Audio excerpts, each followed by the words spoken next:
আসসালামু আলাইকুম, কেমন আছেন? আশা করি সবাই ভালো আছেন। তো আপনাদের দোয়ায় আমরাও ভালো আছি। তো শীত চলে গেল, গরম আসলো। রাতের বেলা অনেক গরম লাগে, ফ্যান ছাড়তে হয় এখন।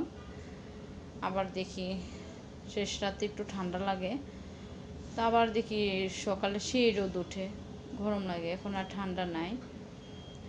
তো শীতে বাড়ি যাইতে পারি নাই। হ্যাঁ, শীতের পিঠা খাইছি, কিন্তু বাড়িতে যাইয়া পিঠা খাইতে পারি নাই।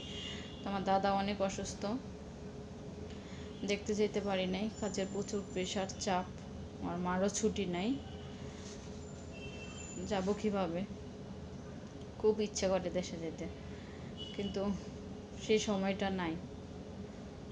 তো যাব ইনশাল্লাহ, খুব দ্রুত তাড়াতাড়ি একদিন যাই বেড়ে আসবো। সবাই আমাদের জন্য দোয়া করেন, যেন যাইতে পারি, ইচ্ছাটা পূরণ করতে পারি। সবাই ভালো থাকবেন, সুস্থ থাকবেন। আল্লাহ হাফিজ।